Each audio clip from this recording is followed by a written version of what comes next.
Okay, I'm going to show you what I did to remove a broken through axle, since I looked online and couldn't find any videos on it.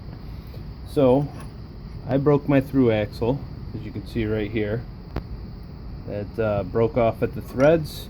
So the threads were stuck in the bike. Here's what it should look like.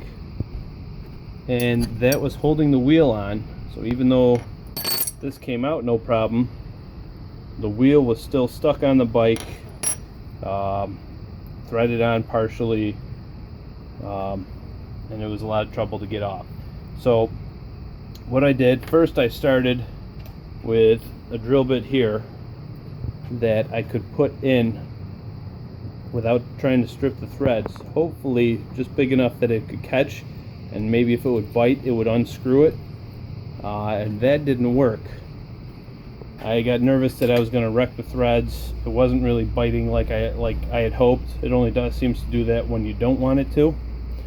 So the next step I did was I put this majigger in my drill. That's an extension, and I got this little kit from Harbor Freight that is for removing stripped broken screws, the screw extractor. And the number 4 seemed like it was a good fit. As you can see, it did turn out. It worked here. But that was in there, and that actually went in all the way through the hub, like so, basically. Forgive me, this is my first video of actually trying to show something. So we put that through, all the way through. It reached to the other side, to the threads, and the way those work is they drill through partially.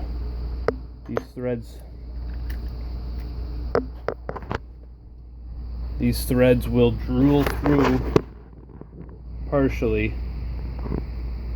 until they catch, and they use the drill in reverse.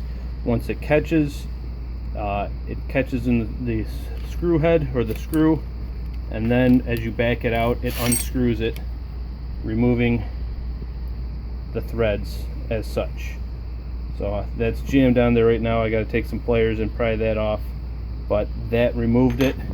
I was able to get the wheel off, as you see, and now I can put the new through axle in and ride again.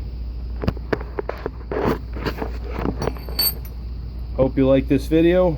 No one else had one on there, so this is my take on it. It seemed to work. I tried the threads on this just to double check it here, and it doesn't look like I've damaged the threads at all. It still screws in pretty good, and either way, both ways. So here's probably the proper way to test it, and it's working. It's